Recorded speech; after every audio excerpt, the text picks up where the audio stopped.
This is the current federal tax developments for the week of July the 21st, 2025. Current federal tax developments are brought to you by your state society of CPAs. I'm Ed Zollers, and I'm coming to you this week from here in Phoenix. We're going to talk about a few topics this week. We got a couple of conservation easement cases. We'll split them up a little bit here. We'll talk about a first conservation easement case, the Rock Cliff Reserve case, where the issue becomes that there was at least in the eye of the court, a pre-agreed amount that the appraiser would bring in the value of the property or the value of the easement at before the appraiser had done any work whatsoever. We'll talk about why that wasn't a good thing, at least if the court, in the court's view. We're also going to talk about how a taxpayer managed to foul up a portability election. In essence, it's, you shouldn't really treat a 706 filed to elect portability as a throwaway. If it's not done properly, we have a case this week that shows don't do it correctly. In essence, we're not talking about not filing it on time. We're talking about just not completing it correctly. Can cause you to lose the entire portability election. So we'll talk about that case. We're also going to talk about a case of there's good news and bad news for the taxpayer. In the Boechler case, Boechler may sound familiar because that case was the one that made it to the Supreme Court, and where the Supreme Court ruled that the tax court had to consider equitable tolling for taxpayers in certain collection cases. That was the good news for the taxpayer in Boechler. The bad news for taxpayer in Boechler was the tax court considered it and decided that this corporation didn't qualify for the equitable relief. So good news, bad news. We're going to talk about and we're going to then review our second conservation easement case. And this one is interesting mainly because of the fact that the judge got very upset at this one. And there was a very specific warning given directly to this particular taxpayer or the promoter of the easement that was being sold and the attorneys representing them not only in this case, but in future cases. And we'll talk about that particular interesting bit at the end of that decision. We're also going to talk about the IRS issued Revenue Ruling 2025-15. Important if you are a retirement plan administrator and you have this problem of you've issued a check, you've withheld federal income taxes on the plan distribution, and then the check just doesn't get cashed. And so you eventually void it out and have to then later reissue it when somebody finally comes looking for their check and wants to know what happened. What do you do about the withholding in that case? And how do you report this? That's what this revenue ruling is looking to tell people what to do. And then finally, we're going to have the Fifth Circuit Court of Appeals. They look at a micro captive insurance deduction, but they also, for the first time for the Fifth Circuit, basically give us a ruling about the supervisory approval of penalties and how that will be viewed in the Fifth Circuit. So we'll take a look at that as well. But let's start with our first conservation easement case. This is a review of the Rock Cliff Reserve LLC case. And as I said, and the court views this as a shelter. And unfortunately, the shelter may be a little bit rickety, and the storm that's going to come at it from the tax court in this case is going to, at least unless they get it reversed on appeal, essentially cause the shelter to go away and shelter nothing. So we'll talk about that here. The case is Tax Court Memorandum Decision 2025-73, Rock Cliff Reserve LLC versus Commissioner, and the opinion was released on July the 14th. Now, in this case, the tax court is going to disallow over $62 million of conservation easement deductions and impose a 40% gross valuation misstatement penalty due to them having an unqualified appraisal attached to this return. And basically that it becomes non-qualified, or basically not a qualified appraisal, simply because everything was pre-planned. Essentially, the appraiser and the promoter, or the partner, came to an agreement ahead of time about what the valuation would be, even though the appraiser had never seen anything about any of the properties, right? Hadn't done any work. So that'd be a problem. This involves the substantiation requirements for charitable contribution deductions of conservation easements. This is another one of those things, and we get into that a lot in charitable contributions, where if you don't dot the I's and cross the T's properly, your deduction goes to zero. Okay, basic issue here. And it does highlight the IRS and tax court's willingness to impose stringent penalties. In fact, in many ways with gross valuation misstatement, it's simply a requirement to do so when claim values dramatically exceed the fair market value. And that's interesting. And by the way, another issue in this case we'll find, even though the court found that because there wasn't a qualified appraisal, the deduction would be zero, it nevertheless, the court still went and came up with a proper value for the easement, and then used that to determine that the unqualified appraisal had grossly overstated, and therefore the return had grossly overstated deduction. It would have been allowed, and imposed the essentially gross valuation misstatement penalty on top of that, and the regular understatement penalty, substantial understatement penalty on the remaining part of the disallowed deduction. So let's talk about the property in this case. It was vacant, unimproved land in Walton County, Georgia.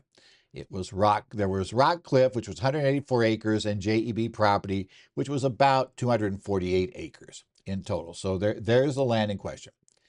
Now, the transaction, Todd Collins, who is a managing partner of Five Rivers Conservation Group, negotiated land acquisitions for property companies, intermediary, and marketed deals to investors.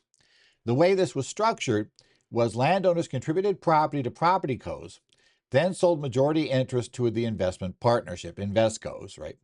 For example, Rock Cliff property was acquired for $1.1 million. Now, what becomes a problem? The court found there were predetermined easement values. Letters of intent and emails from Mr. Collins estimated the easement values, Rock Cliff at $14.4 million, before the appraiser was formally engaged or began doing any work. So he's promising in selling this property that we are going to, have a $14.4 million conservation easement donation on this property that we acquired for $1.1 million. Now, Mr. Collins marketed these transactions based on that 4.4 to 1 ratio of charitable contribution deduction to investor cost. So the property co's donated conservation easements to Atlantic Coast Conservancy, ACC, and the investor vote on the easement was a foregone conclusion per the court that was intended to mask the pre-planned nature of the transaction. So it was a nice package tax shelter is what the court found effectively. We're selling this, tax shelter in a box, sign here, give us a check, and we will essentially give you a tax deduction that is 4.4 times higher than what you gave us. And you can do the math fairly quickly that assuming we aren't having people in the 10% bracket buy this, that basically the conservation easement tax benefit, especially for somebody in the highest bracket, would easily pay for the amount you put in to buy it. So that would effectively become your return. That is something just on the surface before you look anywhere else to be very suspicious of a transaction where the tax benefits themselves not only would basically be a really good return, but there's no obvious other return they'll ever get. Right? Doesn't mean it can't work, but it certainly makes it a suspicious transaction that you need to understand a bit more before you just blindly go in and say, oh yeah, that looks good. So they claimed a deduction on 2015 return. They basically claimed very substantial charitable contribution deductions for those easements, $62 million, right? And various other deductions. Now, the IRS examined the partnership and issued notices of final partnership administrative adjustment, FPAAs, disallowing most deductions for failure to satisfy the Section 170 requirements, primarily on, the documentation requirements, and key among that was not having a qualified appraisal. And they asserted accuracy-related penalties. Now, the court's going to apply the following legal principles. First, Section 170A1 of the Code allows a deduction for charitable contributions generally equal to fair market value. But continuing on, there is a requirement if it's a non-cash contribution that's valued at more than $5,000, and it's not a very limited subset of items like stock in a publicly traded company, if it's valued at more than $5,000, it requires a qualified appraisal. More than $500,000 require that that appraisal be attached to the return. So at $5,000, I've got to have the appraisal. At $500,000, I've got to attach it to the return. Failure to comply per the code denies the deduction. So deduction is 0. Now, it's not quite as clear cut, because in this case, the IRS was assigned to write the rules for what would be a qualified appraisal. But there's no question if you don't have a qualified appraisal. Therefore, if basically you don't have it, and that means you don't comply with the IRS regs, or if the court decides it's possible, you might be able to argue substantial compliance. But if you don't have it, the deduction is 0. It's not like in between. The qualified appraiser disqualification rule per the IRS holds an appraiser is not qualified if the donor or the managing authority, in this case, Mr. Collins, the guy who was marketing all of this, had knowledge of facts that would cause a reasonable person to expect the appraiser to falsely overstate the value. This is where things and the order when things happened here became crucial, because in prior cases we've talked about, the court has said, nope, we don't believe that was the case. But this one, they say now they believe this one's prearranged. Now, the valuation principle that we use is for these, and we've talked about this numerous times before, is a before and after approach when valuing an easement. The best evidence of fair market value is the arm's length transaction price close in time to the valuation date. And you have to also consider the highest and best use of the property. So those are key concepts that the court takes a look at. Now, let's get into the disqualification of Mr. Foster, the appraiser, because the court found Mr. Foster was not a qualified appraiser. He's not a qualified appraiser. You don't have a qualified appraisal.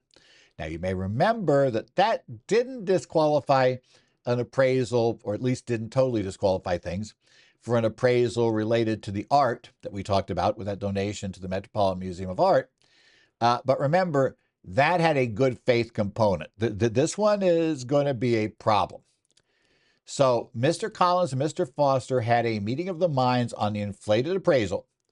In essence, and the meeting of the minds is a term for contracting.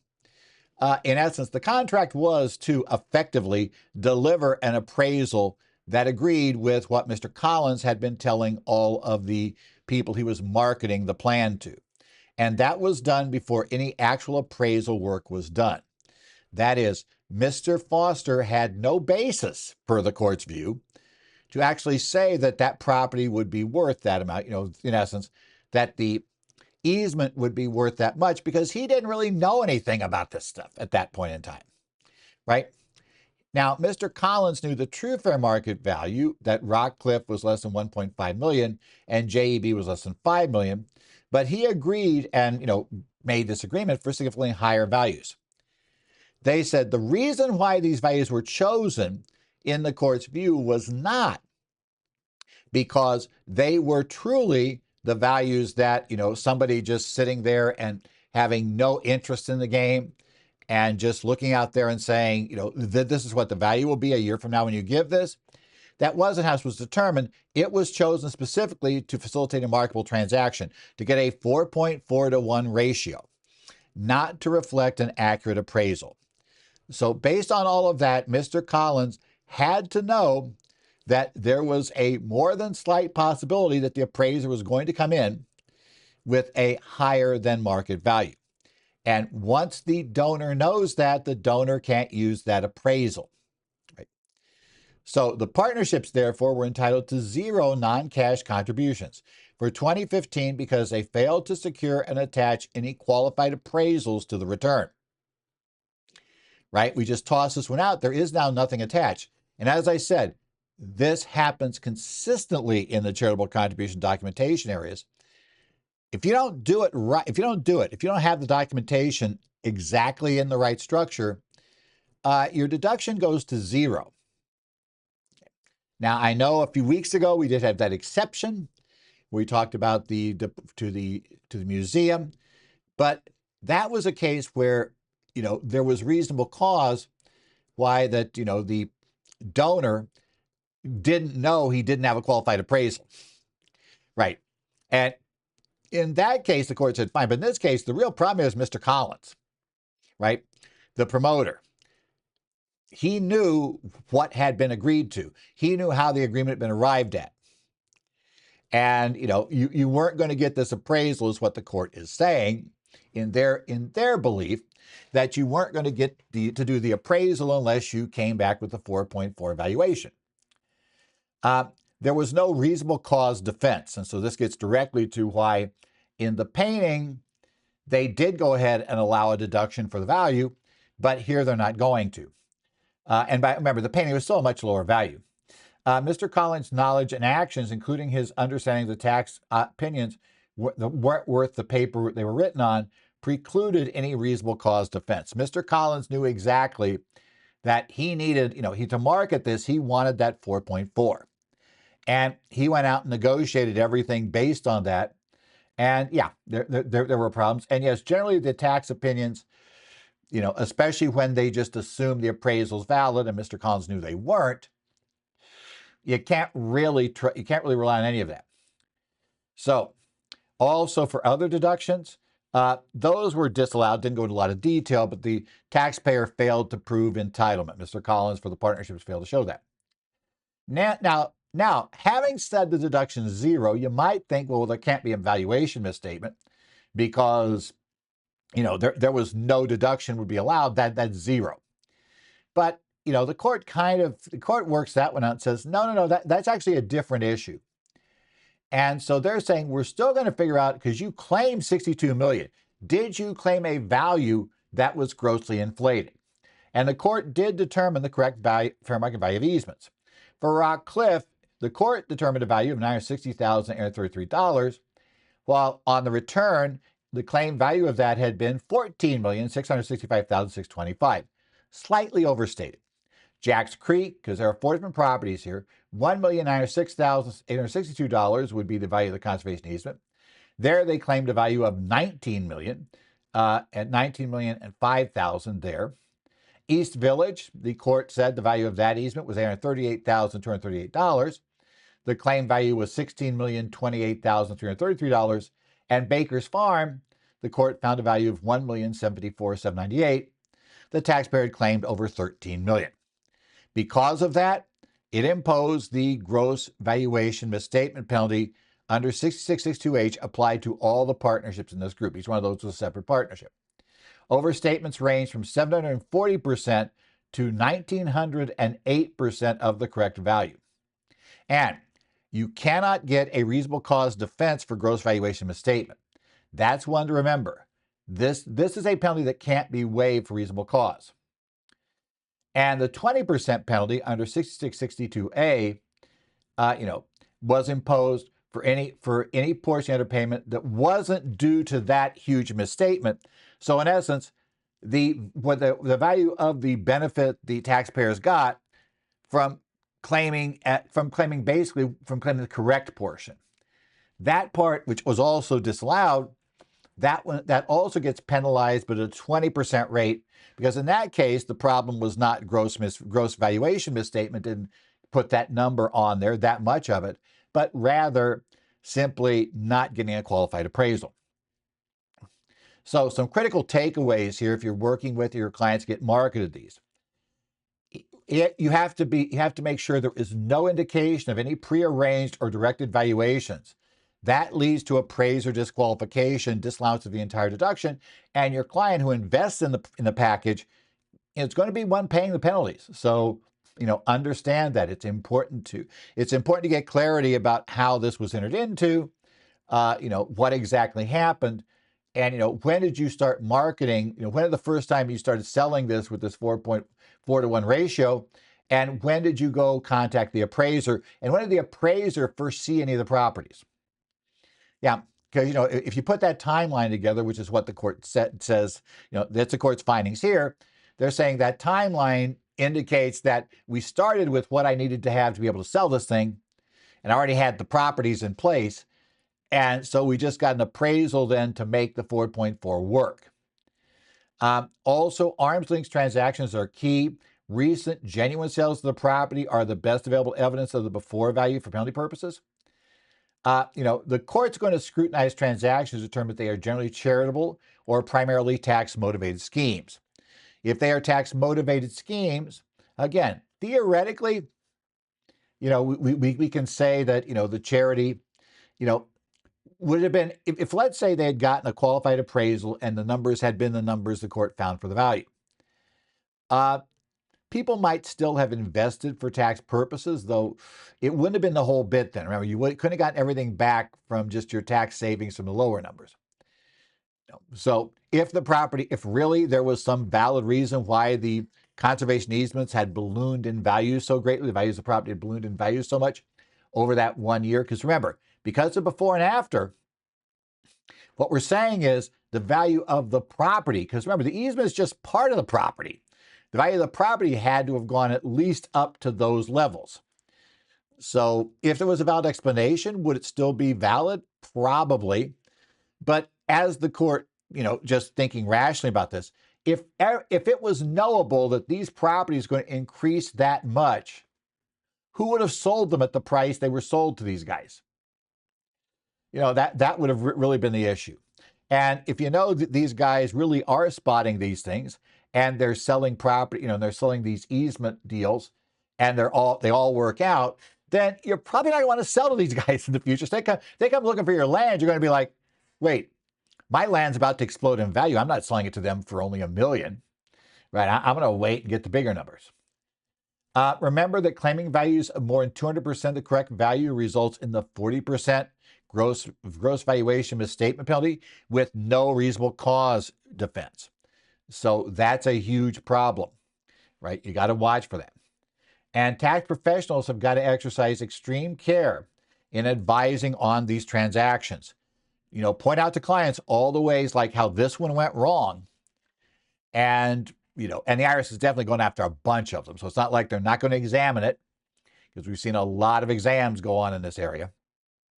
You really need to tell them we need to have a lot of details to do proper due diligence, or they risk getting, not only no deduction, potentially no deduction for what they put in, but so their deduction is entirely disallowed, but also then having to pay penalties on top of it. So it's going to be a very, very expensive proposition. So keep that in mind. Now we're going to go into why it's so important to pay attention to all requirements.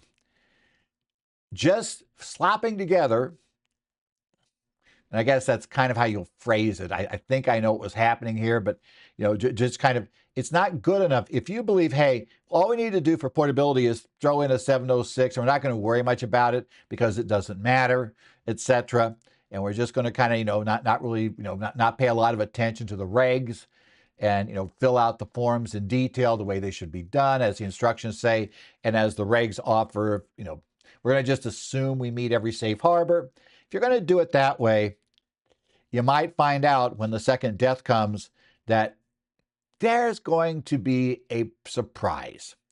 And that happened with the estate of Rowland. It's really important to understand that when we talk about doing these 706s on portability, this is the first case I can think of that I've seen where the actual way they handled that portability, because I can see a lot of people deciding, it's just a formality. We're just doing it for that purpose. So it doesn't really matter. This just gets us on the record of having done it. And therefore, having done it, right, filed the form. If there were problems with it or we didn't do it right, well, the IRS, we in the IRS can work that out on the second death. Yeah, turns out in this case, the estate of the second to die didn't get a chance to work this out on the second death. Rather, total disallowance of the DSUE. So this case is estate of Billy S. Rowland, with James Park executor versus Commissioner of Internal Revenue. Task random decision 2025-76. Now, this is this basically is, the problem is not so much this estate, it's the estate of his wife who passed a couple of years before he did. That's where it's going to be the problem. So, it's not really the Rowland estate. This estate did something wrong. It was the other estate. Okay. But this case underscores the key importance of strictly complying with filing deadlines and return preparation standards if you are trying to elect portability, of the deceased spouse unused exclusion, DSUE account, even when attempting to utilize the administrative safe harbors. In essence, it's not enough to just get something filed, right? Something filed that says we're electing portability. That's not good enough. Okay. The tax court emphasized an estate tax return must be completely and properly prepared, including full itemization and valuation of assets to qualify for the DSUE portability. And that's true. And even though there's an administrative safe harbor that simplifies the valuation issue somewhat and listing, you got to make sure you qualify for it. If it turns out you didn't, which is going to turn out they're going to rule in this case it didn't, you've effectively never filed a return. You don't get partial credit for having put a 706 into the system by the due date. So let's talk about this. We have now Faye Rowland, in essence, predeceased spouse who died on April the 8th of 2016. And then Billy Rowland, who was the surviving spouse. He died less than 2 years later on January of 2018. Now Faye's executor, who is James Park, sought to elect portability of Faye's DSUE account, which was $3,712,562 for use by Billy's estate when he passed away. So let's talk about Faye's return. Her extended due date for a timely 706 was July 8, 2016. Okay. Now, this actually got filed December 29, July 8, 2017. This actually got filed December 29th of 2017. My guess is that, suddenly it became clear that Billy was not going to survive long term. And so they rushed out to try to get something put together because in the interim, Revenue Procedure 2017-34 had been filed. But under the general rules for filing, this was late. Couldn't meet the standard rules. So what they had to do was attempt to meet Revenue Procedure 2017-34. And that form, which had a due date, essentially they had to get that in by the date it did, received by the IRS on January 2nd, 2018. Generally, that would have been barely under the time frames that they would have had to file this particular return, right? Within 2 years of date of death, I think it was something, or by January 2nd of 2018. So it snuck in because, they basically grandfathered in things for prior returns. If you had died within the prior 2 years and you're late, there were various rules. So anyway, but we got in on time. That was good. Now, this return reflected estimated gross estate of $3 million, but did not include any fair market value for any listed assets, instead listing $0 for each property category. It does show signs of being rushed in, and I think that's probably to a certain extent because it was becoming pretty clear Billy wasn't going to survive much longer, right? Billy would not make it through the end of January, so they got this in play, right? They mailed it December 29th. IRS received January 2nd of 2018, right? So that's where they got in. And the executor could have been the person advising the executor, but we'll say, in this case, remember, executor is still responsible for it, incorrectly applied the relaxed reporting rules for marital charitable deduction property across the board. Okay. Now, Billy's return was timely filed and did report the DSUE amount to reduce how much tax would be paid on Billy's estate. Now, the IRS filed an objection because remember we have a weird number there for the DSUE amount that was eventually claimed on Billy's return. That means there were some assets that passed not to the surviving spouse. That's going to be important here. Now, the IRS notice of deficiency asserted it was ineligible to claim the DSUE amount. The IRS said Faye's return did not make a proper, complete, and effective portability election due to untimely filing under the original due date and failure to satisfy Revenue Procedures 2017-34 requirement. Specifically, there was an absolute absence of complete descriptions or valuation information on the return. Now, we have a unified credit and DSUE under 2010.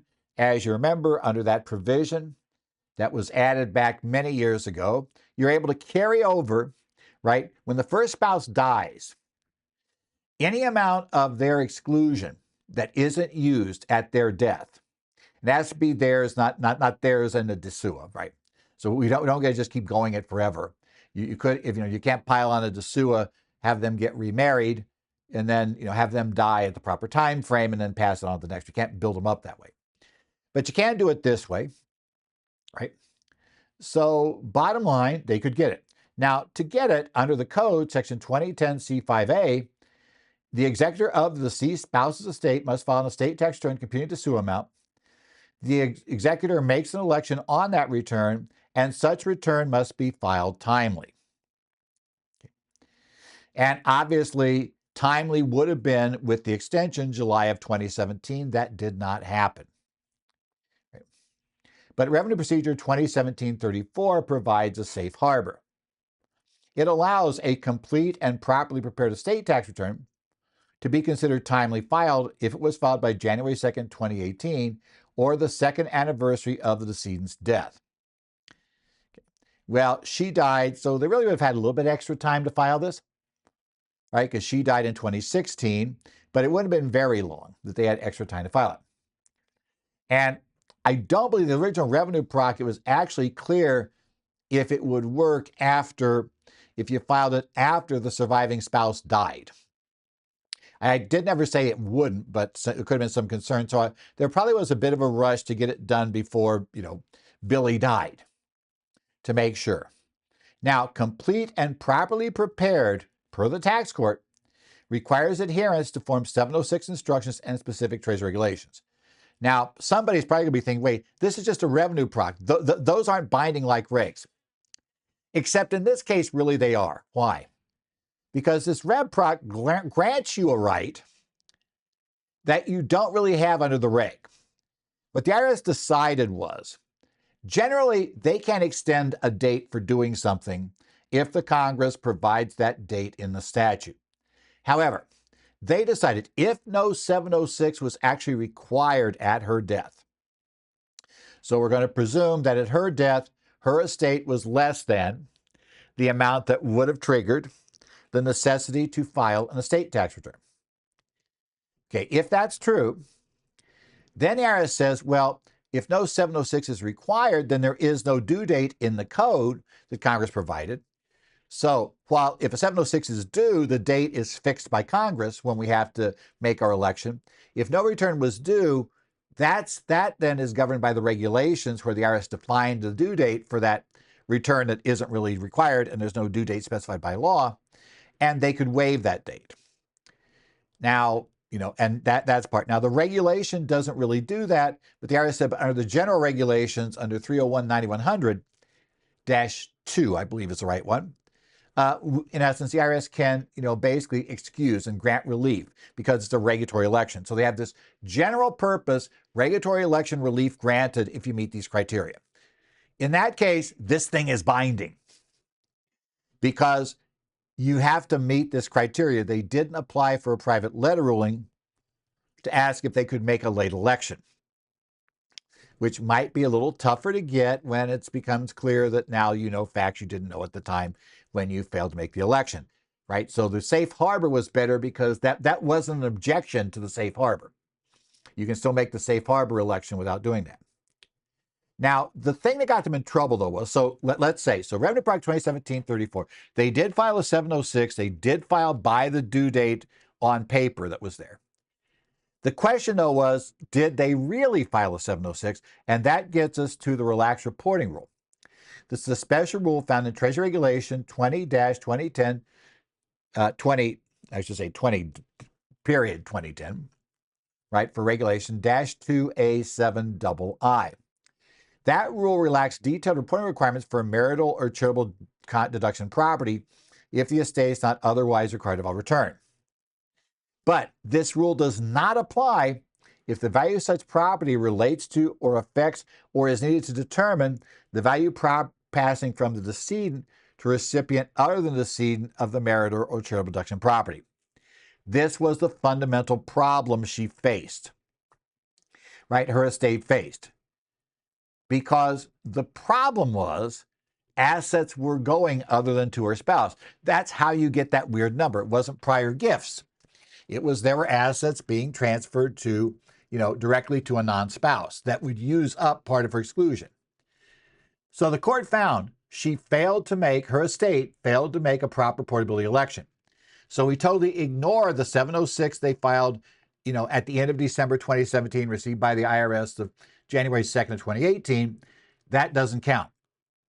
And since no correct one was filed before the 2 years were up, right? We got a problem.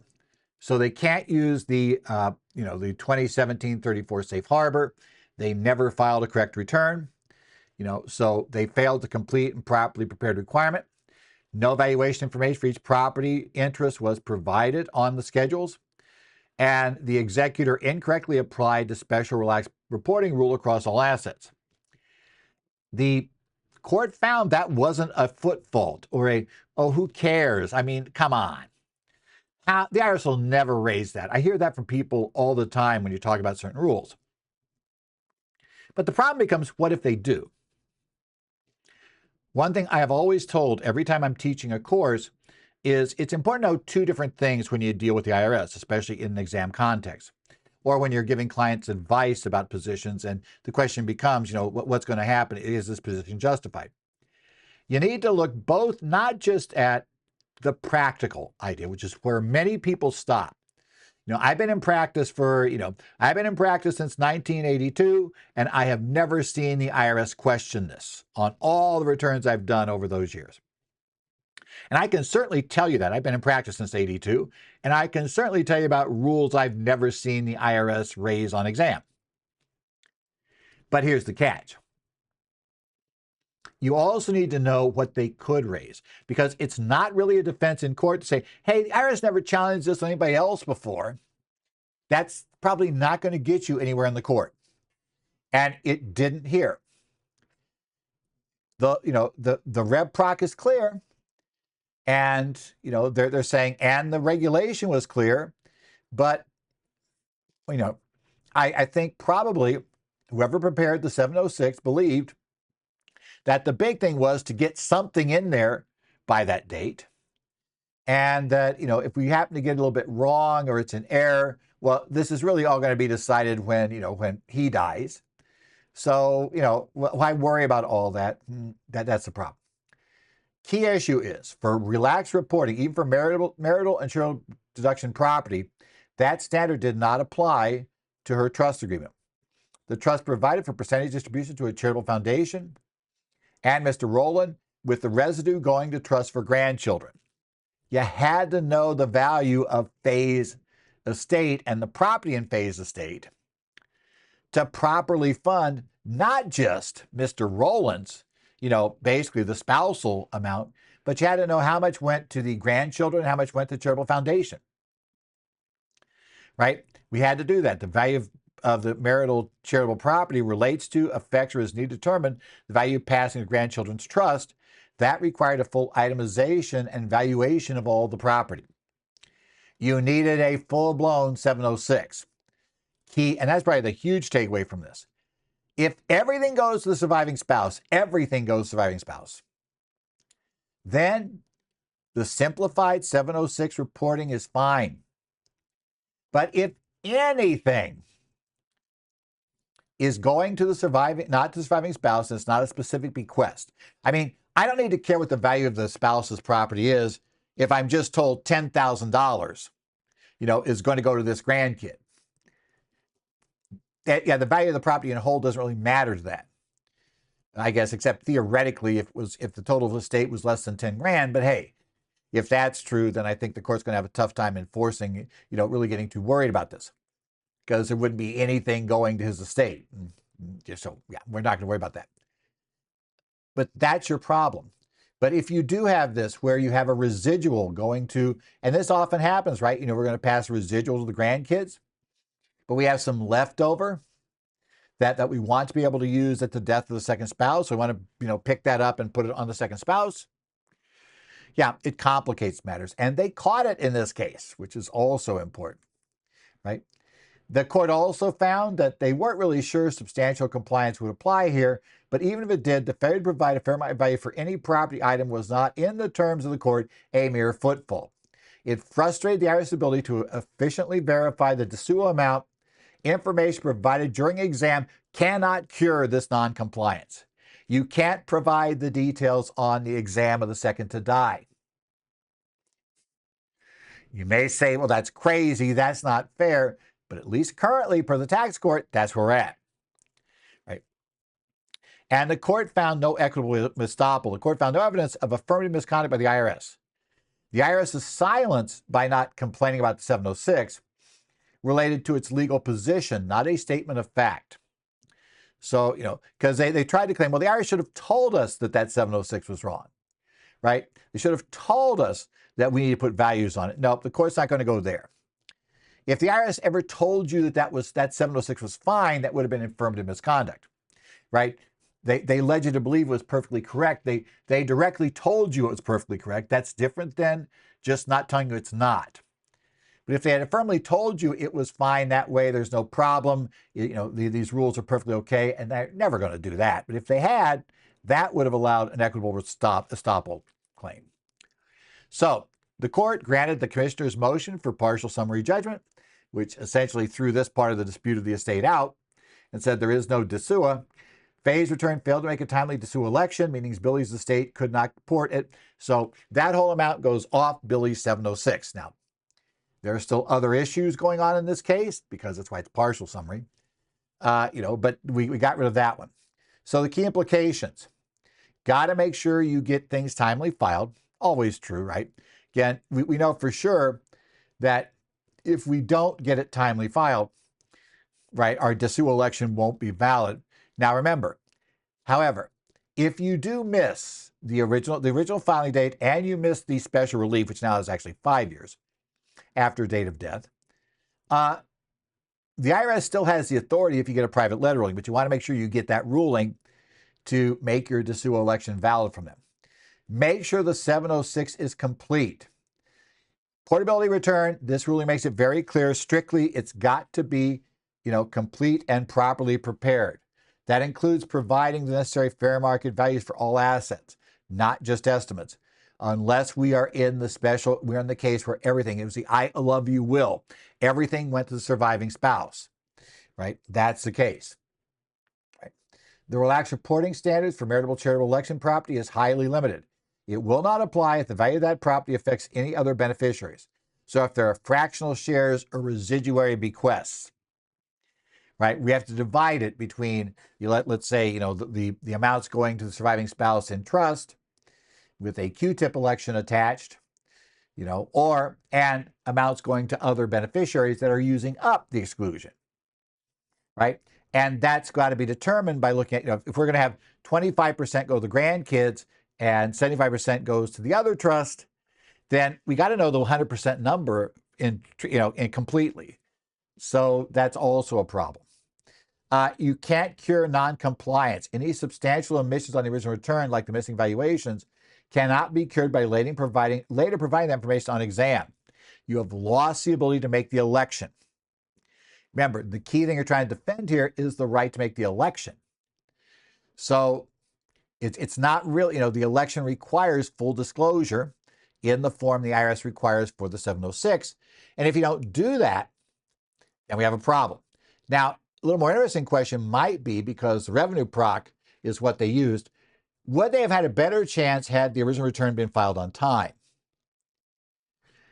I will tell you that question has not really been answered by this court. Right. And it is subtle, but it's important. So you might want to try to make sure you get, you get these portability forms filed within the regular due date of the 706, and not necessarily want to rely on the rev proc, because I think you'll have a little bit more leeway if you go, with the filing, on the regs. It may make no effective difference by the time we're done, but at least you have a chance of arguing that under the reg, it's a different set of rules. Under the reg, then we're there looking at the validation and looking at whether you could have substantial compliance with the reg as opposed to substantial compliance with the revenue procedure, is that case. And make sure the 706 is very carefully prepared, especially when fractional or residuary bequests are involved and you're trying to elect portability. Really important to make sure that is a proper return. Okay, this goes into you win some, you lose some, and sometimes you end up doing both in the same case. This is a case of Boechler PC versus Commissioner. And Boechler may sound familiar because you might have remembered it was a Supreme Court case a while back. Now, this is Boechler PC versus Commissioner of Internal Revenue. It was a tax court bench opinion issued on June the 12th and got published this week. It's docket number 18578-17L. And this is the return of a case that went to the U.S. Supreme Court, right? The Supreme Court ruled, what the tax court had ruled in the original Boechler case was that she had filed for her collection, she had filed to basically get take her collection matter to the tax court outside of the time period for filing the return per the statute. Tax court said we have no right to consider equitable relief issues on that. So because of that, we can't hear your case. Not only can we not hear your case, we can't hear any discussion about why equity suggests you should be able to file this petition and have your case heard. So the Supreme Court said, nope, the way we read this particular section that involves this part, we don't see that it's barred to use equitable considerations. So the fact that you dismiss this case by saying you can't consider equitable items means that, sorry, you dismiss it on the wrong grounds. We're sending it back. So, but all it said is, Supreme Court said, well, a 30-day deadline for collection actions is subject to equitable tolling. It didn't say she qualified for it. And as we're going to discover, the bar for its application is extremely high, requiring demonstrated diligence and truly extraordinary circumstances beyond a litigant's control. Really, really crucial for tax professionals about the stringent standards for excusing missed statutory deadlines. This, by the way, the corporation's case, Boechler PC, law firm. Okay, basically a one-person law firm is what it was. Now, Boechler PC was a sole practitioner law firm in North Dakota, led by Jeanette Boechler, right? Now, the commissioner initiated collection action against Boechler PC for failure to timely filing information returns for 2012, leading to penalties. The commissioner mailed a notice of determination dated July 28, 2017, sustaining the notice of intent to levy to collect this. Notice especially stated petition to tax court was required within a 30-day period beginning the day after the date of this letter. That 30-day deadline would have been August 27th of 2017. That was a Sunday, right? Okay. Now, Boechler's counsel, Boechler PC's counsel, who was Jeanette Boechler, okay. Remember, Jeanette's going to wear two hats here, right? Mailed a petition on August 29th. She screwed up the count, right? She didn't count her days right. She thought she had till Tuesday. She only had till Monday, right? So she ends up doing it 32 days after the notice date. And the tax court received it on September 1st. The IRS obviously, moved to dismiss, saying she filed after the 30 days. Essentially, she can't, now she's got to pay the amounts and sue in district court if she wants to continue to contest this. Right. Now, she testified she miscalculated the deadline, believing it to be the 29th or 30th. Okay. Now, okay, she says, I just got it wrong. I made a simple mistake, right? She may have decided, and we don't know, but things like, well, you got 30 days. She may have counted from the day she received the letter. Letter got delivered. Don't know how she calculated and why she got it off, but she did. She missed it. So she attributed this to her demanding professional life. She's a sole practitioner and has a heavy caseload. I think a lot of us could say, yeah, we understand that as CPAs in tax. Yeah, if you're a solo practitioner, you got all these clients yelling at you for where's the return, and where's my stuff? Why don't we have it? And her complex personal life. She was a single mother. She was a primary caregiver for her elderly mother as well. So she said there was just a lot going on. Come on, I just missed it by, I missed it by a day, essentially, right? I mean, because I would have had Monday to do it. So I did it on Tuesday, a day late. Well, the tax court initially granted the IRS's motion to dismiss, asserting lack of jurisdiction due to the untimely petition. And when she appealed that ruling to the Eighth Circuit, they affirmed it. Well, the Supreme Court, granted hearing on this case. Now, the deadline to petition tax court under Section 6330 for this is not jurisdictional and is subject to equitable tolling. The rationale that they gave for 6330, there was no express statutory prohibition to equitable tolling. The short 30-day deadline is directed to the taxpayer, and Section 6330 is unusually protective of taxpayers, and litigation often involves pro se litigants, which she was and wasn't. Corporation, kind of weird. Yeah, we'll get this case, right? But it doesn't matter that she was an attorney. It says quite often there are going to be pro se litigants who are going to make the mistakes of the type that Jeanette made, right, in other situations. The case was remanded so in essence, the Supreme Court sends it back to the Eighth Circuit because that's whose ruling was basically overturned. The Eighth Court said, well, we don't hear fact issues. They sent it back to the tax court specifically for fact-finding on the question of equitable tolling, right? And when equitable tolling takes case, it effectively extends an otherwise discrete limitation period. So it's a background principle against which Congress drafts limitations. The question becomes, is limitation Congress imposes, especially on the tax court, which is, of course, limited jurisdiction, is that statute meant to be absolute, or does it, just automatically pick up equitable tolling as a defense? Now, non-jurisdictional deadlines are presumptively subject to equitable tolling unless rebutted by the statutory text or its scheme that's involved. And there are two key elements for the petitioner. To be entitled to equitable tolling, a taxpayer must establish both. Now remember, the Supreme Court's already ruled that equitable tolling is in play here. So we're kind of past the first two bullets. We have the presumption is that this is a non-jurisdictional deadline. They're subject to equitable tolling, right? So she doesn't have to prove it's not jurisdictional. We've already had that holding by the Supreme Court. But even having done that, to be entitled to equitable tolling, she has to show diligence and extraordinary circumstances beyond her control. So for diligence, the party must have pursued its right diligently. That requires taking all reasonable steps to ensure timely filing and actively engaging with their attorney. I understand with Jeanette and her PC, this is going to be a little weird about the PC actively engaging with the PC's attorney. Jeanette as president of the PC engaging with Jeanette as counsel for the PC. But except we got to still play out that fiction. And there must be extraordinary circumstances beyond the party's control, right? Outside of the party's control that prevents a timely filing. They have to be both extraordinary and beyond the litigant's control. Equitable tolling is not normally applied. The theory is there is a reason why there was a 30-day deadline. Failure to satisfy even one of those two elements will disallow the claim. So while Jeanette is allowed to argue this now, that didn't make the argument any easier to win, right? That will turn out to be the problem.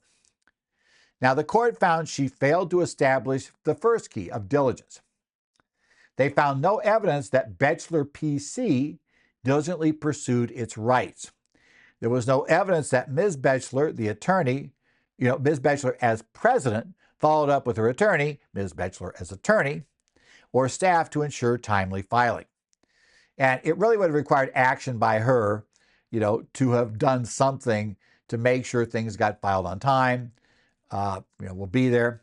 Now, she couldn't recall if she personally filed it or if she merely supervised the filing. So we don't know, maybe the problem was, she gave it to her staff member, a member of her staff, the staff person just, I don't want to go to the post office today. I'll take it tomorrow. What difference could it make? Could be a big one, right? That's a possibility. So she didn't recall how it happened, which is interesting. It's like that. I mean, do you normally take things like this to the post office or, okay. Yeah, and I suppose it could be that sometimes she takes filings to the post office on her own. Sometimes she has the staff do it, whichever. So there was no indication of specific instructions to counsel. Now, as I said, it is really odd thinking about this because remember, Mitch Boechler, as corporate officer, was supposed to document her instructions to Ms. Boechler as counsel. Yeah, but in any event, they didn't find she pursued her rights. And fundamentally, they're going to basically find that an attorney, calculating the day it was due should not have been outside of her ability. So it was there. Now, and she also found they didn't see extraordinary circumstances beyond her control, even if she did act diligently enough. While her mother, okay, let's talk about her caregiving. Her mother was elderly, other family members assisted. So she was not the sole one. While she might have primary, she didn't have sole responsibilities for care of her elderly mother. Because others did assist during that time period, right? That was not an extraordinary circumstance. Her oppressive workload, gang, court's going to tell you, as a sole proprietor, in this case, she controlled her workload. The fact that she took on too much work is not an excuse for her not filing the return on time, right? She controlled her own workload. She shouldn't have taken on as many clients, is essentially what they're saying, if that didn't allow you to do these sorts of functions. The extraordinary caseload was not by itself. It existed because Jeanette just took on more clients, right? And the miscalculation of deadline, the court was very clear. Miscalculating deadline is not extraordinary circumstances outside of one's control. Eighth Circuit precedent supports this, finding an attorney's miscalculation was insufficient for equitable tolling. Gang, here we have an attorney's miscalculation. Now, she might not have been a tax attorney, but same difference. It's like, didn't really need specialized tax skills to understand 30 days after the date of the letter, right, was it. And theoretically, I'm sure the court would have held, well, she obviously could have checked the statute. 26 USC 6330 should be every attorney should be able to find that, right, and do basic research on that part of the U.S. Code. So essentially saying, we're not going to allow that one. So the court said, tax court ruled she satisfied neither of the requirements for equitable tolling. Therefore, even considering equitable tolling, her petition was untimely and decision was entered for the IRS. Practical implications, don't ever rely on equitable tolling. By definition, if you rely on it, you think, you say, oh, we don't have to worry about getting this filed on time, we'll get equitable tolling. No, try everything you can to not have to go down this path, because the odds of winning going down this path aren't high. And document clear records of all actions taken to ensure timely filings, including, in this case, as ridiculous as it was, Jeanette should have sent memos to herself and her staff regarding the date by which this thing had to be filed, etc., clearly communicating that, taking on top of it, that she consulted, she had them verify maybe, whatever, some member of the staff could have been involved in verifying dates, etc. Yeah, I mean, I don't think it would have really helped her, but really it should be there. Definitely if your client is relying on outside counsel, then yes, they should communicate, keep their communications in that regard. Practical implications for all of us, busy is not an excuse, right? Personal and professional demands, even severe ones, are generally not considered extraordinary circumstances for equitable tolling. That's doubly true if you're a sole proprietor and you're the one ultimately completely in control of your client load. You just terminate clients, right? You don't take them on. And bingo, you're in control. Double, triple check all filing deadlines. Miscalculation is the taxpayer's responsibility. Make sure you don't just assume a deadline. You double check it. You have somebody else check it with you, right? Just give it to somebody else and make sure you're reading it right. Verify this, right? Built-in buffers and contingency for filing deadlines to avoid last-minute issues and missed deadlines. That's probably the biggest thing, although I know it's really tough for a lot of professionals to do because they do keep themselves so busy that they always file things at the last second. But, Had she simply, just filed this thing, she knew she was going to file it probably well before it was done. Had she just taken the time and done it a week earlier, there'd have been no problem.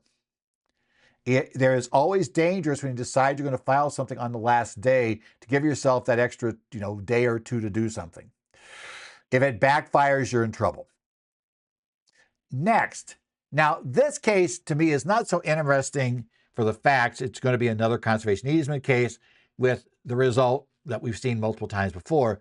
What's much more interesting is when the court goes off at the end of this thing, right?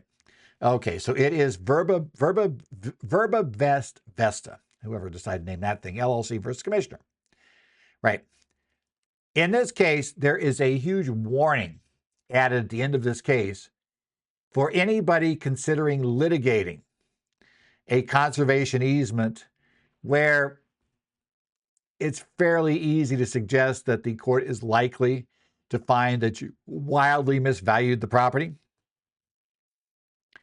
And, in this case, the court will literally threaten basically the tax matters partner here who promoted a number of different of these, a bunch of which are still to come before the court, and the counsel that represents them in those cases, that they need to seriously consider that there is a high risk if they keep bringing these in, that the court is going to have the attorneys and the plaintiff make them personally liable for all costs incurred in litigation.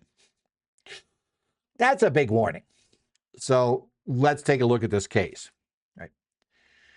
The tax court firmly rejected a $10 million conservation easement valuation as a gross valuation misstatement, and it highlighted its low opinion of speculative and unsubstantiated appraisals. Now remember, this is $10 million. We had a $62 million one with an unqualified, with not a qualified appraiser, and the court didn't really go off like this because this is a case where it sees a whole bunch more coming that look awfully lot like this one. Crucially, the court's consideration of sanctions under 6673 against both the petitioner and their counsel is a huge warning about, we'll take it to tax court, right? You've got frivolous positions and baseless valuations, and the court is sending out a big warning sign that they are about to view litigation like this as frivolous, done primarily to, delay ultimately the finding that that the deductions are going to all be disallowed. And they are talking about actually imposing some severe sanctions. Now, again, I don't know if the court would really be able to make those stick, but it does show a high sign of frustration. And probably, especially if one of your clients is being marketed as shelter, it's one of these things kind of show and say, yep, it has, we have lots of things, and this looks a lot like what went down here. Okay. Now, Veribest Vesta was organized in October 2017. It held a property, the Old Grimes Quarry, 66 acres in Elbert County, Georgia, known as the granite capital of the world. Now, the history. Mr. Tillman, who was actively involved in granite quarrying, owned the quarry since 2007 and previously conveyed parts to his family business. He later conveyed the entire property to Veribest Vesta, in which he held an 86% ownership interest in December 2017. The purpose of the entities were solely focused on generating a charitable contribution deduction through the conservation easement donation. Shortly after acquiring the property, Veribest Vesta donated conservation easement and claimed a charitable contribution deduction of $10,420,000 for 2017. This valuation relied upon optimistic projections for a dimension stone extraction, estimating a before value exceeding $10 million and an after value of less than $200,000. Okay, so we've seen this before, where they are saying the value of this based upon this business that does not exist. Nobody's done it here yet, right? And then trying to discount the value of that business, saying, well, they would pay X dollars, and because the business is worth this much, they would pay this much more. Now, we've had a lot of discussion by the tax court about how they don't buy this, principally because they say, why would anybody pay the full discounted cash flow for the business? When nothing's there yet, they couldn't make money off the deal is the theory of the court. It wouldn't be a net moneymaker, right? The court reminded us, again, difference between fair market value of the property before and after the easement donation. And the price is a willing buyer and willing seller with reasonable knowledge and no compulsion. Fair market value is a question of fact.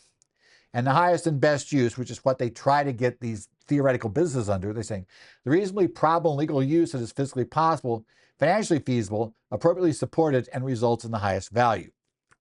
Okay. Now, the valuation methods, income capitalization methods, the court has made clear, is generally reliable for a going concern business. There is no such operation on this property right now. That's your problem. Comparable sales method is the best evidence of fair market value comparing to recent sales of similar properties.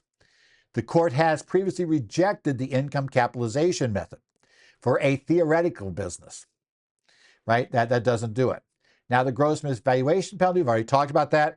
If you claim the value on return that's 200% or more of the correct value, if the taxpayer can demonstrate reasonable cause and good faith, well, not really totally in this case, right? We've talked about that before. But the court makes that statement, so we'll leave it here. But in this case, yeah, it wasn't there. This is the court's ruling. If you actually take this section, that's not quite the way it works. Now, highest and best use. The taxpayer asserted highest and best use as an operating dimension stone granite mine, which amazingly wasn't there. The taxpayer never used it that way, and they'd owned it for years. The commissioner's expert found that HBU was for crushed stone extraction, not dimension stone. And the court's finding was the granite was coming loose with infrequent imperfections, making it unsuitable for commercial grade stone, dimension stone. No evidence supported the taxpayer's highest and best use. Okay. The commissioner's valuation expert, who's credited, they went with his, valued the property at $400,000 before and $65,000 after the easement, resulting in an easement value of $335,000. It was supported by Mr. Tillman's prior offers he'd received and Veribest Vesta's acquisition of comparable land for $3,000 an acre. In essence, the only sales were much more in that range. So, the offers he'd received and, what he acquired stuff at, it's like, yeah. So we're going to get there, okay? Now, projections for a dimension stone quarry were deemed excessively optimistic and speculative. They failed to account for huge upfront costs of $1.6 million. Let's say that dimension stone quarry had been the best use. You still had to put $1.6 million into it to get it done, which they never accounted for that. And it was contradicted by their own prior offers and their acquisition of comparable land at significantly lower prices, right? So it's like, no, that doesn't make sense. The court found that Veribest Vista failed to meet the bona fide business requirement. They found that it didn't exist for any reason but to generate a charitable deduction, not to engage in any sort of business, right? So it determined the easement value. It accepted what the IRS came up with. The value was $111,000. Remember, they had claimed $10,420,000. The claim value was 9,380% of the correct value, way over the 200% threshold. Or included the claim value constituted a gross valuation misstatement and imposed the related penalty, and failed to establish for any of this any sort of reasonable cause and good faith. And again, for valuation, for the most part, that's not going to help you anyway, right?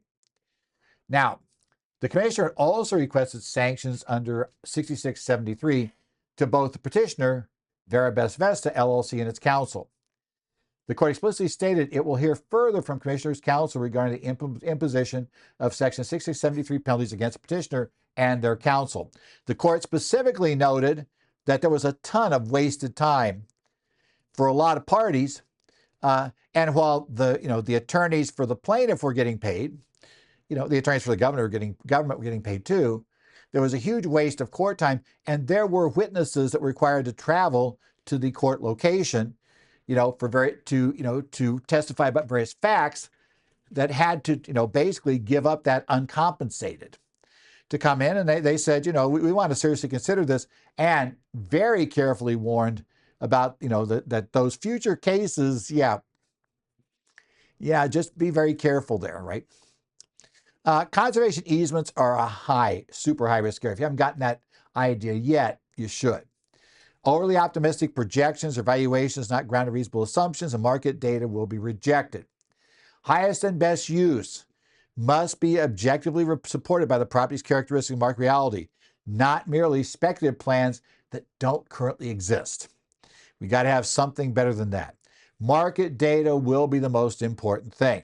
It's really tough to tell me why, this is a $10 million value when nobody's willing to buy it for $10 million. We can't find a single other third party who's paying anywhere near that or ever offered anywhere near that for this property.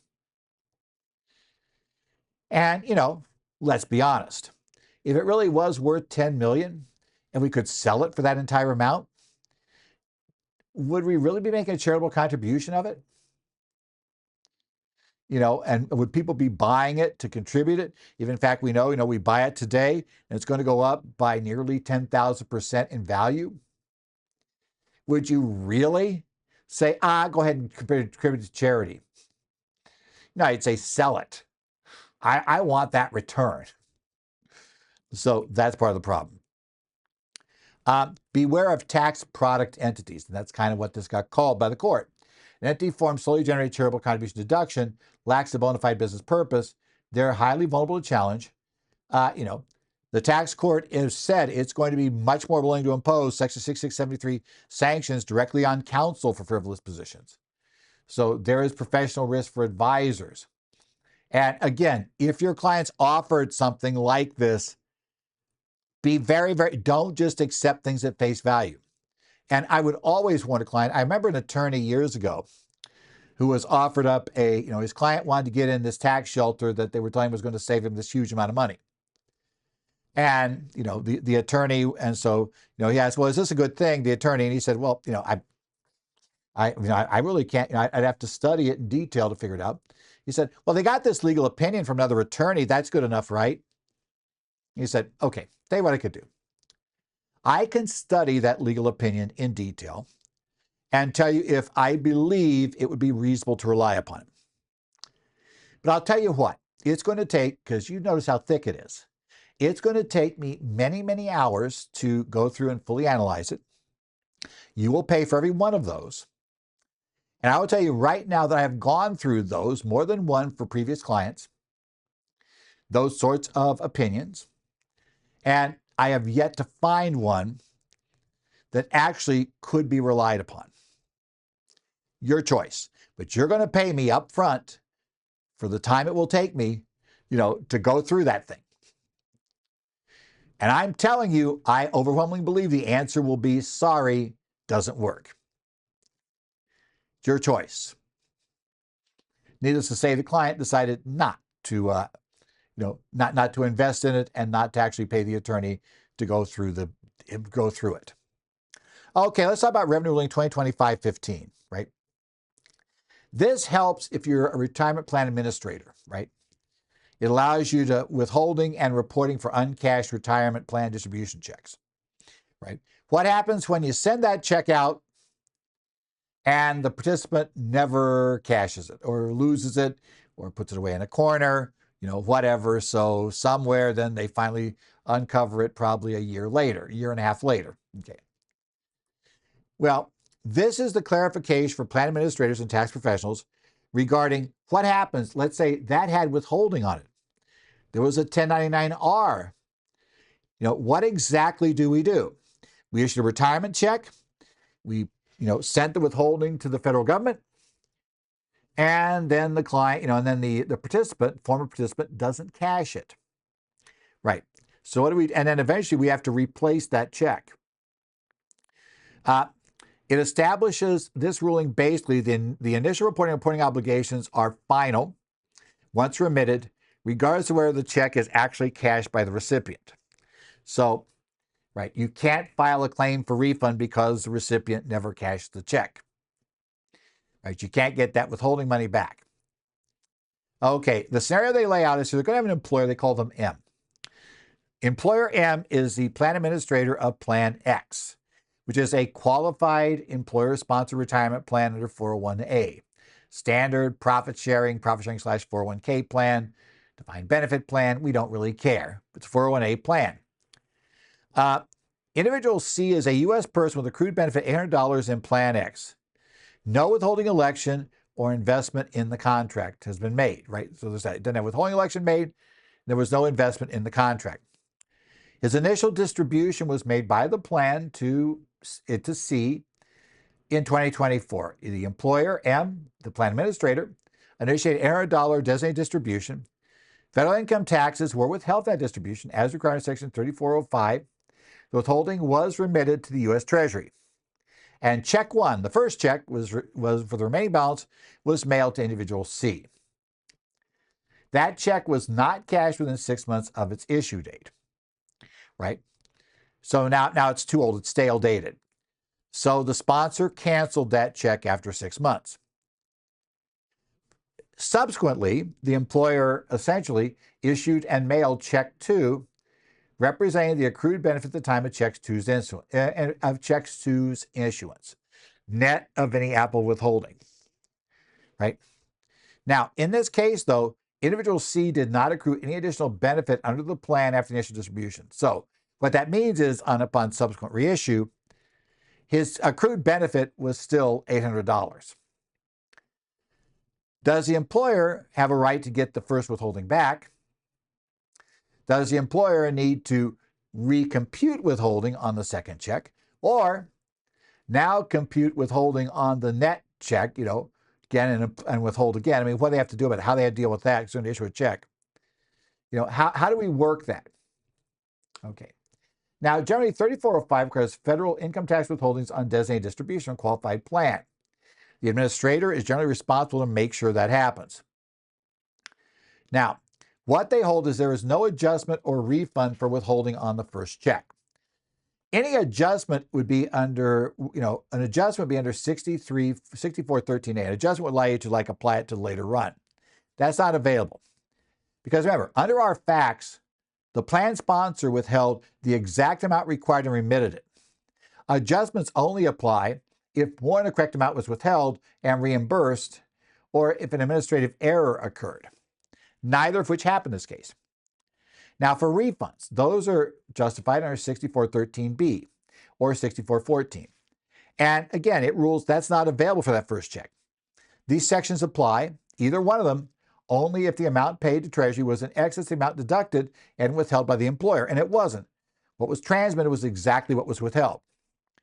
So the conclusion, no adjustment or refund is available for amounts that are properly withheld and remitted for check 1 simply because it was never cashed. Right? We're done with that. Now, what about check 2? If the accrued benefit at check 2 is less than or equal to the amount of check 1, no federal withholding is required. The initial withholding covered the initial distribution. If the individual's accrued benefit at check 2 issuance is greater than the amount of check 1 due to additional accrued earnings, that excess is a separate distribution subject to withholding under 3405 at the time that second check is issued. So let's say the value of the account had gone up from, his benefit had gone up from $800 to $900. Then if 20% had been withheld, the extra $100 distribution would be considered, the gross distribution, and would get a new 1099-R, by the way. But then $20 would be withheld from that. Right? That had been the additional 20% that would have been due on a $900 distribution. Right? Generally, 6047D mandates filings, returns, and reports to 1099-R for distributions of $10 or more. That requires reporting the total distribution in Box 1, taxable amount in Box 2A, and federal income tax holding in Box 4. For the first distribution, let's assume it occurs in 24 and the replacement check comes out in 25. The 24 1099-R would report the $800 designated distribution in Box 1, right? The same $800 is reported in Box 2A. No investment contract, no income exclusion, so it's your taxable amount, right? For income tax, be reported in Box 4, right?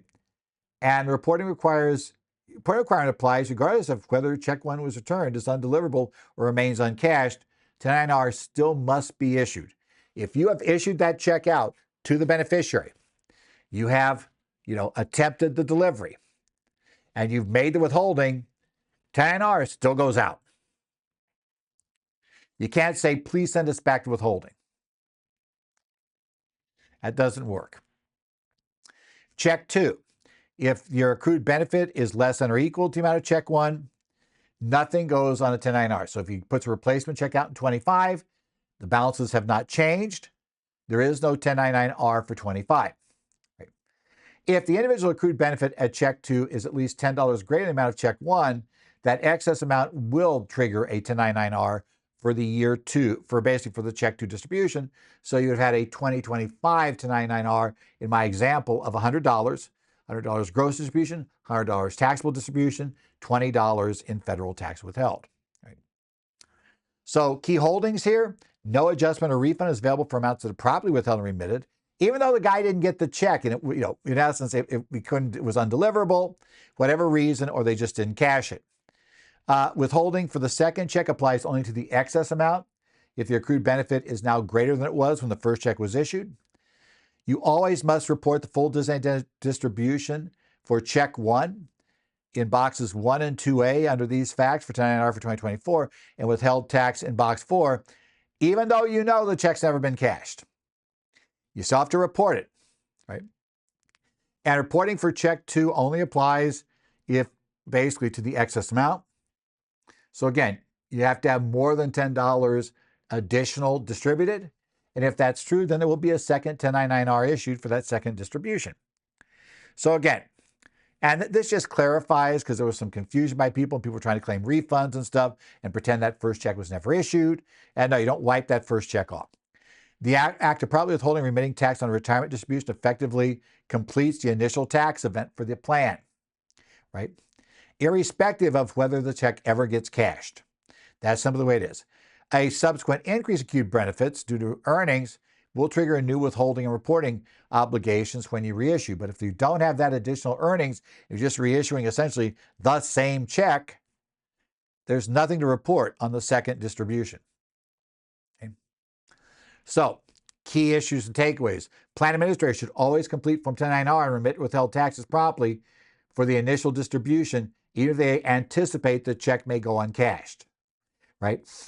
Because again, yeah, you can't just well, I'm not going to actually send the federal withholding in until I see if they get this check. If you've issued it, you got to transmit over. There's no undo for withheld tax. Once the tax is properly withheld and remitted, the plan administrator generally cannot obtain an adjustment or refund for those amounts, even when the check is not cash. Reissues. When you reissue an uncashed distribution, you assess the accrued benefits increase, and if so, withholding and reporting are only for that increase. Accrued earnings, be carefully mindful of any benefits that accrue on the uncashed distribution amounts, as these will be a new reportable and potentially withholdable distribution, and maintain detailed records of all distribution attempts, uncashed check statuses, tax remittances, and subsequent reissuances. But yeah, you don't just pretend the check was never issued and get your withholdings back. That's not going to work. Okay, the Fifth Circuit ruled out a micro-captive insurance plan, right? Swift v. Commissioner. This is another case where the Fifth Circuit finds, just like the first case we started with today, that this is a tax shelter and one that's not likely to hold up and doesn't hold up to the storm that it faced when the IRS examined it. So this will be it. This case, though, is mainly big, and the main reason I've included is because the Fifth Circuit did finally tell us about when supervisor approval must be granted in the Fifth Circuit, because we have a bit of a circuit split on that test, but we'll talk a little bit about what they decided, right? So the Fifth Circuit affirmed the tax court decision. It found that the micro-captive arrangement was not actually insurance. There was no true risk distribution, and the arrangement did not adhere to substance over form principles. It tells us that the courts are going to strictly scrutinize this arrangement. And the one thing that really does make this a reported case by the Fifth Circuit is it provides the supervisory approval requirement under 6751B. The case is Bernard T. Swift, Kathy L. Smith versus Commissioner of Internal Revenue, case number 24-6270. This decision came down on July the 16th. Okay. This is when we have this decision. So in this case, we have Dr. Bernard Swift, his wife Kathy, and essentially his business, the Texas Medical Clinic, an urgent care center, and two smaller entities, right? Now, Dr. Swift was approached as he formed two micro-captives, Castle Rock and Stonegate, in St. Christopher and Nevis in 2010, owned by Trust for his children. He engaged Celia Clark, a lawyer specializing in captive formation, in setting these things up. Now, captive insurance policies are kind of, what we said, right? They're essentially effectively under the control, related, but they're going to set them up to insure for risks, right? So we own our own insurance company for certain specified risks. And the captives entered various policies to the clinic, including medical malpractice coverage, tail policies, right? After he would retire, leave after the regular policies go away. And actuaries from KPMG determined the pricing for that tail policy. And then non-medical coverage, policies for administrative actions against the clinic, including the IRS exam, business income, terrorism. They were often priced by an actuary, Alan Rosenbach, who received total maximum premium targets from the attorney's team. If that sounds like a bad fact, yeah, that's a bad fact, shall we say, that was there. It starts to sound a little bit more like, well, what's the appropriate premium? What's the actual premium for this risk? Well, the attorney's telling you what the number they want. Just kind of like, you remember the first case we talked about to start off this broadcast, we talked about the fact that they gave the appraiser the number they wanted. So again, not a good thing to give them the number. It's different if the actuary comes back and, tells you that, a reasonable policy charge could be from this to this. Okay, then maybe, you can select within the range. But, if you just tell them the target right off the bat, yeah, that's kind of the issue. What you've really done in that case is gotten rid of the expertise. And suddenly you're not relying on the actuary anymore, but you're relying upon, in this case, counsel. Because counsel gave the target. So, that was, and probably counsel got the target from tax advisors for the doctor. So, yeah, I mean, you realize you're not really relying upon the expert. That's why it's a bad fact in court, right? Reinsurance pools. The captives participate in Clark-affiliated reinsurance pools, ones that she was involved with. Remember, she's basically the person designing and promoting this arrangement, right? So it had Jane Emerald to achieve 30% of premiums from unrelated businesses as interpreted by Clark, the attorney, for this arrangement. And that is one of the requirements to get the really, really nice tax treatment for micro-captives, for micro-captive insurance companies, right? So from 2012 to 2015, the clinic paid just under $6 million in premiums to the captives. But they submitted only 3 claims that totaled $339,224, including one for an IRS audit, right? Now, the IRS action, it disallowed the premium payment deductions and imposed a 20% actuated penalty for negligence or a substantial understatement. Taxpayers disagreed. We end up in tax court. Now, what constitutes insurance? For a premium payment to be deductible as business expenses under 162A, they must be really for insurance, as the court phrased it. The Supreme Court precedent says insurance, by definition, involves risk shifting and risk distributing. If you don't do that, it's not insurance, right? We do talk about self-insuring, but that's really not having insurance, right? If you have self-insured parts, then generally, you're kind of doing it on your own. You're going to cover that. Yeah, so yeah, in one sense, it wouldn't make sense for me to pay, well, I'm not going to have health insurance this year, so I'm going to set up an LLC, and instead of, I'll transfer to that the insurance premiums I would have paid Blue Cross, I'll put into there, and then I'll pay my medical expenses out of there. Well, you might guess, and then if anything's left over, I'll take it back. It's like, well, that's just basically paying out of pocket. It's like, that's not insurance. There's no risk shifting. By its very nature, why paying Blue Cross for my insurance is considered insurance is because, the money goes in and it's risk shifting, right? If it turns out I have medical premiums and I have medical costs this year well in excess of what I paid in, then that money is effectively coming from other people in that pool, at least that's what the insurance company hopes, who had significantly lower medical costs. And generally you're going to find the vast majority of people paying into the insurance pool will have lower medical costs than the amount they pay in. Now, if you say, but I'm on Medicare, that doesn't work. It's like, well, Medicare is a special case. It's subsidized.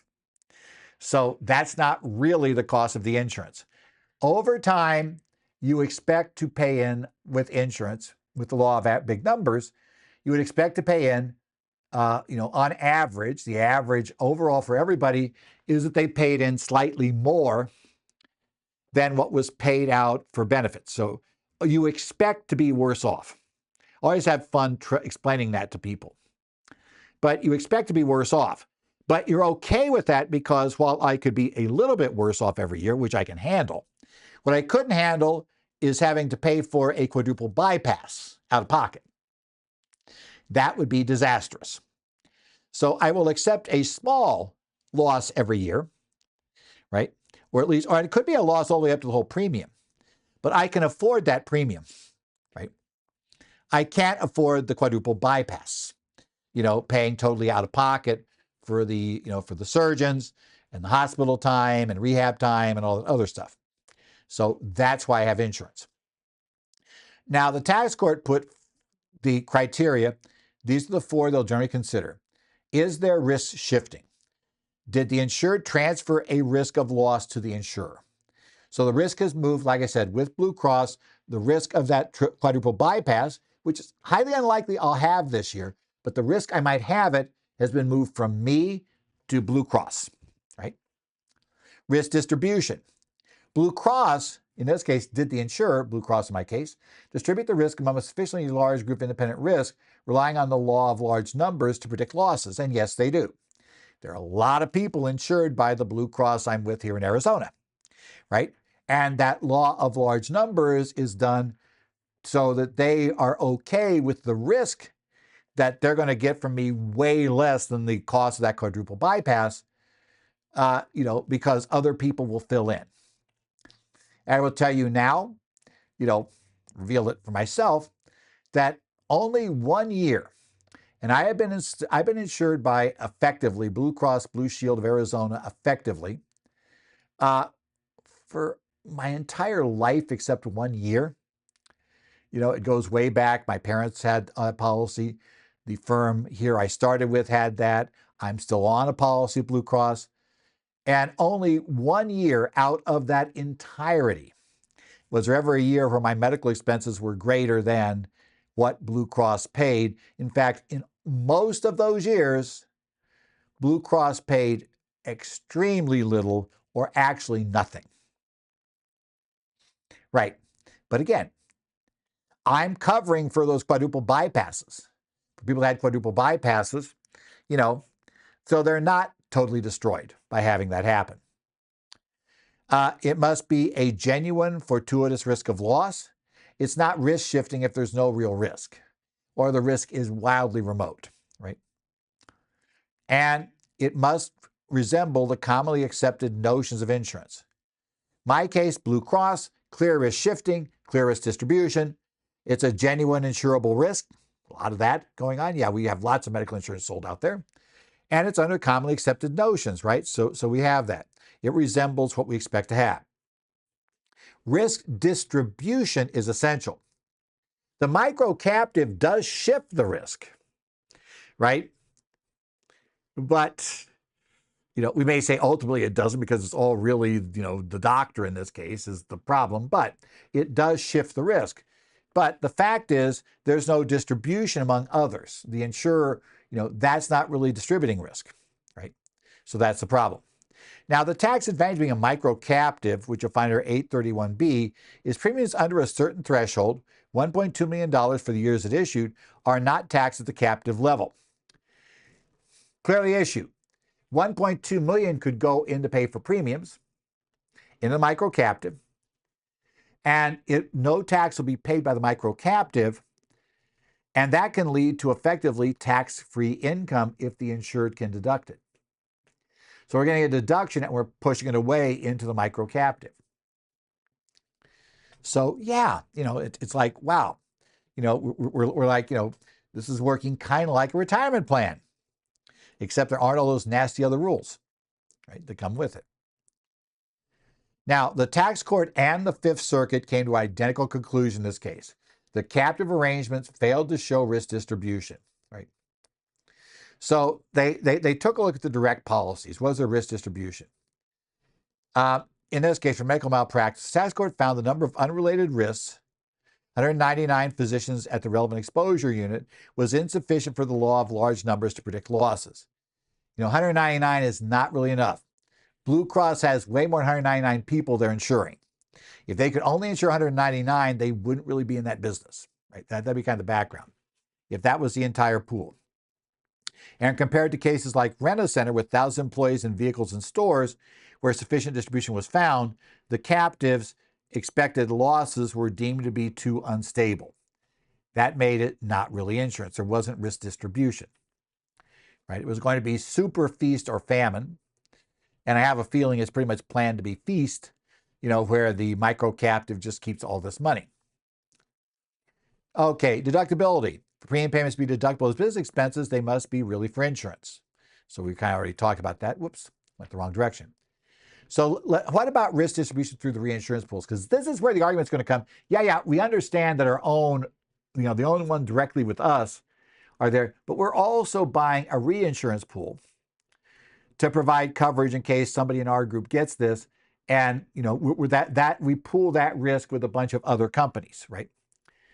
So while captives ceded about 30% of their business to pools, right, at common threshold, the arrangement was not a bona fide insurance captive in substance. And this is the problem, right? They're trying to meet the technical rule here by saying, well, we're going to get a bunch of these funds, which again, were essentially a bunch which this attorney had set up. We're all going to get them to take, 30% of their income, pay that as premiums into this reinsurance pool. Okay. The problem was it was designed to have a circular flow of funds. The captives received nearly 100% of what they paid to the pools, 94.98% to 99.59%, went back to them from this, right, under the structure. That suggested a primarily circular flow of funds rather than true risk transfers. Yeah, it was all set up so to redirect things back to you, so that wasn't really risk transfers. The pools were thinly capitalized and contracts included significant deterrence to claims. Retains incomes, exclusion for excessive claims. Let's face it, the whole point of this was not to file a claim with these things.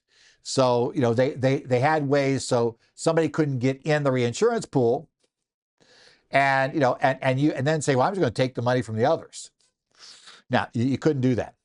And the premiums were questionably determined. Evidence suggests the promoter and the actuary manipulated numbers to allocate 30% to reinsurance. Tiny loss ratios, uniform percentage for all the captives, further indicated these were not being set on a really, risk-adjusted basis for the reinsurance. Rather, indicated non-bona fide arrangements that were just structured to meet that 30% magic number they wanted. So the overall conclusion on deficiencies, since neither direct policies nor reinsurance pools achieved distribution of risk, the premiums payments were not really for insurance and not deductible. Okay. Now, this is the one that was new for the Fifth Circuit. Now the question becomes, because again, the IRS went for penalties here too.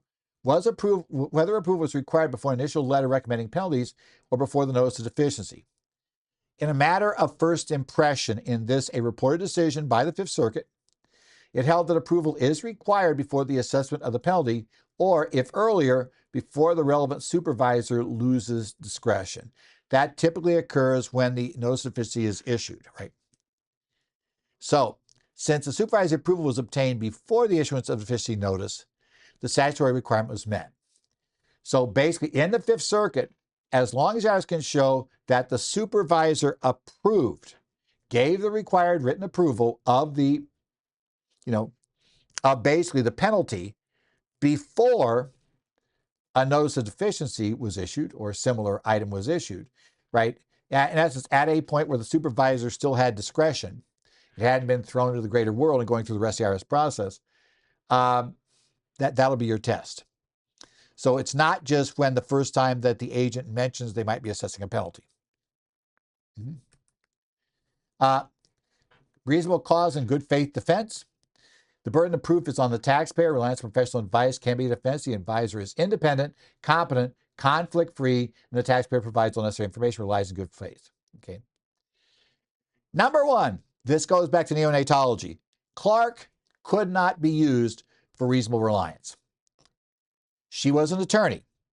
She knows a lot about this area, but she was the promoter.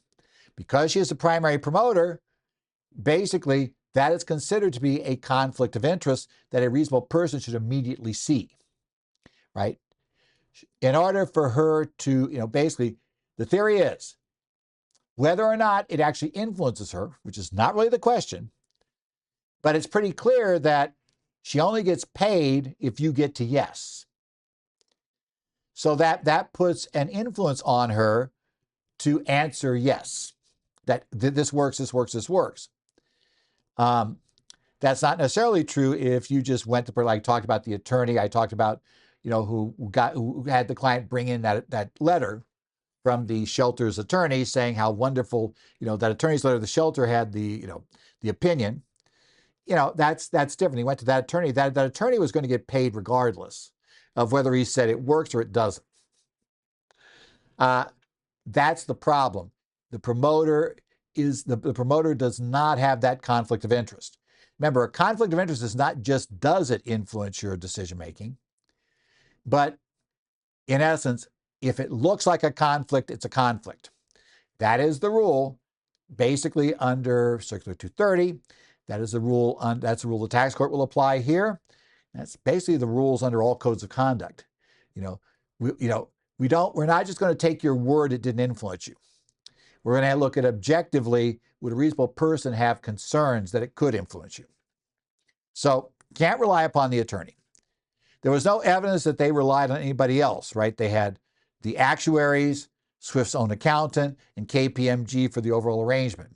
Nobody else did they show they gave all the information necessary and got specific advice the arrangement as a whole worked. The actuaries for KPMG and Rosenbach, yes, they were setting premiums, but they never said that the whole arrangement worked. So nobody looked at whether the arrangement could work. And he never asked his own accountant to rule on that, right? Okay. Substantial authority, he argued they relied upon IRS private letter rulings for adequate risk distribution was found for captives with 30% pool premiums.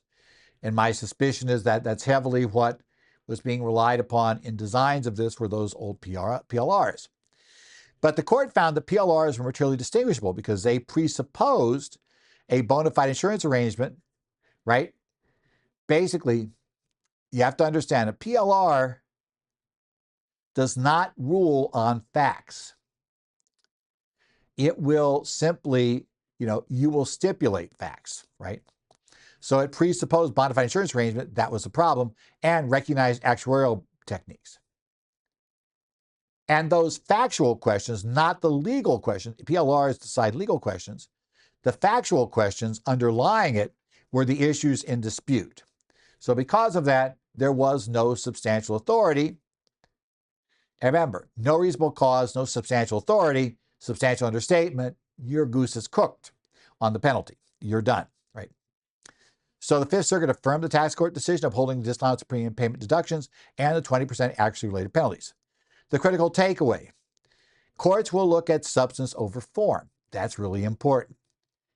If you're going to do a micro captive, you have got to demonstrate real, genuine risk transfer and distribution is non-negotiable. Merely meeting a 30% threshold and not being able to show there was actual risk transfer is not going to work. That was the problem here. That numerical threshold, if that reinsurance had been real reinsurance, not this, out with a bunch of micro captives, all of whom are under common control of the same parties, of the party that's marketing the package. That one just didn't work. It's insufficient. And especially because, if they assure you that money, that 30% you're giving, which, 30%, it's like, wait, a corporation would pay 21% tax? If I'm giving up 30 and I may never see it because that's really what's needed, to cover these super risks that might occur. No, so you almost always going to find that somebody's telling them, wink, wink, you're going to get all that money back. That was a big problem that they actually did get. In the worst case, just under 95% of the money back. In other cases, 99%. So there was just whatever was charged minorly for admin costs was what they didn't get back. Beware of circular premium flows. Check the reinsurance pools. Is it circular? What's happening is people are putting money in this and every year getting paid back what's essentially the same amount. That's a circular flow. How capitalized are they? Realistically, yes, I understand that every year we may not need the 30%. We're going to maybe need it some year. How much money is being retained? If they're sending back 99% of what you put in, that suggests there's not a lot of capitalization there in the pool. And terms that deter claims that just aren't normal, right? I mean, it's become clear that this exists just to, on paper, say, hey, we're reinsuring, but make sure that really you're not doing anything of the sort. And that's kind of what the court found.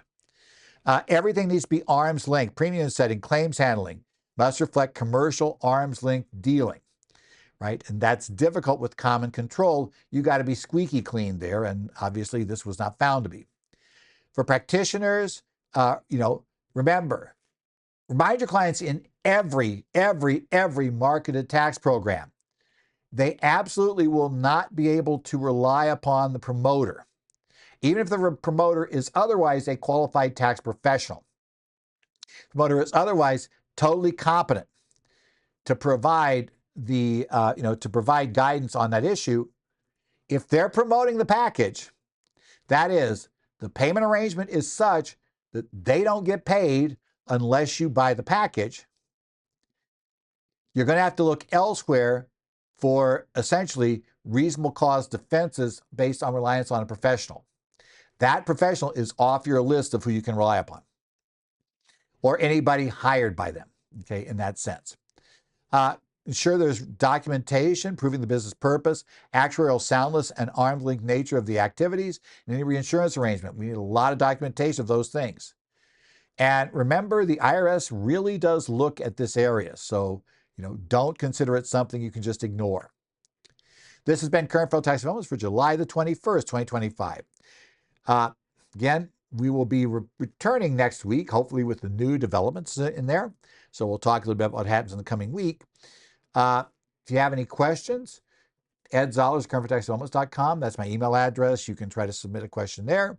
Also, if you have any issues coming up, I do tend to look in on the Connect sites for the Arizona Society, New Jersey Society, Idaho Society, Illinois, Minnesota, Washington. So if you're a member of any of those, you can post there. And if I see your question, I may respond to it.